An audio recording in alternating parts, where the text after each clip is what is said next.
questions to ask you. So you know about the sword Excalibur, right? Yep. So, do you believe that the sword Excalibur itself had the magical power to grant King Arthur the ability to become king? No, I do not think so. I think that.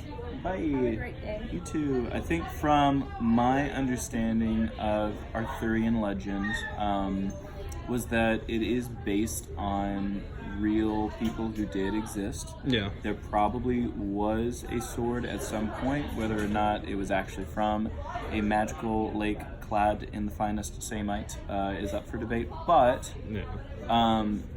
chances are is that was the story that was told to people, and essentially back then if you had a great story, It was power. it was power. Yeah. And so King Arthur maybe had a great sword, maybe a great blacksmith that made it for him.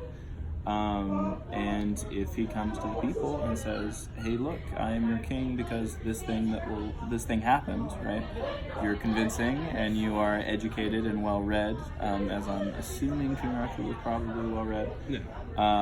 Then they might very well believe you and make you king anyway. So it's probably not the power of the sword; it's the power of the story of the sword.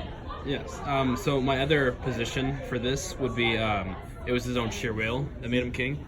So I guess your whole story of him kind of showing up with and being well read and Yeah. all kind of fancy in a way, kind of explains that because it takes a lot to be able to do all that. It takes a lot of courage and will. So that proves my point of him working to become king. Right. Well, it goes back to the idea of divine right. Like Yeah. a lot of leaders in medieval times and Dark Ages, they were king because God ordained them to be king, right? And Yeah. so if God sent you a magical sword to make you king, and people believe that, then hey, King Arthur has got divine right; he is king. So that is how that kind of story fits into the way that power used to be given, taken, one of those. Kind of passed around. Yeah. All right. Thank you.